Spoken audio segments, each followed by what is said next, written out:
When I was 19, I was living away from home at university and struggling with anxiety.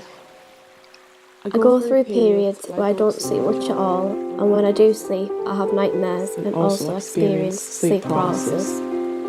In March 2014, I was going through a period of feeling extremely anxious. I was staying up most of the night, and when I did sleep, it wasn't for very long. One night, I dreamt that I was back at home, a seaside town. I was walking along the seafront with a close friend, holding hands, and the sun was shining. The wind was blowing through my hair, and I felt at absolute ease. The next thing I remember, I was looking at the sea, and everything began to get grey. Gradually, a dark cloud appeared, and the sea started to become rough. A storm was brewing. I said to my friend, maybe we should leave now, but all of a sudden they disappeared. I started running down the seafront, searching for my friend. I started to panic. An old lady was passing by, and I asked if she could help me find my friend. The lady then looked at the ocean and shouted, "There he is."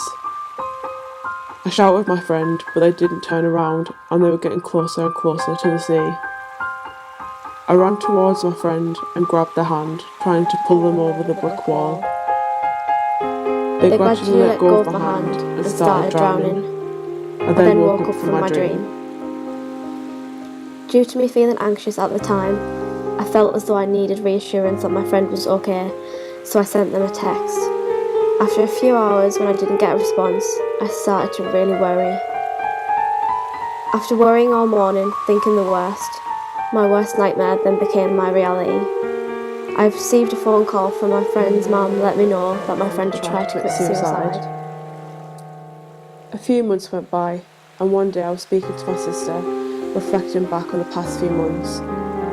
It was then I shared my dream and spoke about how it was really bizarre that at the time I was dreaming that my friend was drowning, they really were drowning. My sister then explained how she had wrote the song Drowning after everything that had happened, when she didn't even know about my dream related to drowning. This dream has stayed with me for a long time.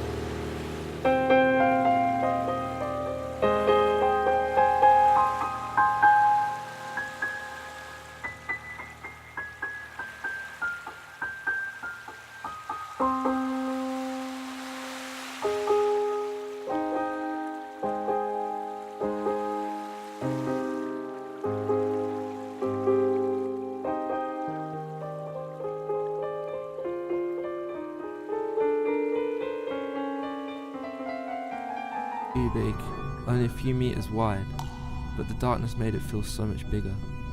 The coldness, however, made it like a freezer. I looked around, attempting to find a way out, or any answers at all as to where I was. It was strange. I had no idea where I could have been, yet it felt so familiar, like I should know. Fear began to seep into me, fear from uncertainty. The dream felt so real. Was it a dream? The panic from the fall previously began to return as I attempted to sprawl to my feet. There were a few scattered objects around the room, most unrecognisable as broken tables, things underneath sheets of plastic, and an outline of a wooden chair near the corner. I couldn't see a door, or windows, or anything. No, there was something else. In the corner near the chair, I tried to channel all my senses into my sight to pierce the darkness. There was something there. Fear engulfed me. True panic consumed my mind as I made out a silhouette of a tall, disformed body standing in the corner. I couldn't tell where the body parts began or ended, as if it all blended together in a shadowy, towering entity. But it was staring at me. I didn't see eyes, but I knew. The drip in my ear became louder, as if my senses were all sharpened to get me out of the situation as quickly as possible. I ran to the opposite side of the room in an attempt to find the door. The walls felt cold and slimy, making my hands slide up and down them in my desperate attempts. I didn't want to look back. I was terrified of what I might see, but I had no choice, as if I was no longer in control of my head. I turned back in the direction of whatever that thing was, and it was still there, unmoving, still looking down at me. But then its shadowy body moved, wiry body parts, which must have been legs, very slowly began to move towards me. Terror snapped me out of the weird trance making me watch this thing. I turned back and scrambled to find the door, and then I saw it. At the other side of the wall was a wooden door, as if it had just appeared out of thin air. I didn't care. I ran to it and attempted to open it, but it wouldn't budge. I couldn't turn around through terror, but I knew the thing was getting closer. I could feel my back getting colder and colder. Then, a feeling similar to deja vu. I knew this door. I'd seen it before. I'd seen it many times before, but never from this side. And like a switch in my mind, I knew exactly where I was. The basement that we were banned from at Sophie's house. I started banging on the door with both fists, screaming Sophie's name at the top of my voice as the coldness on my back grew stronger and stronger.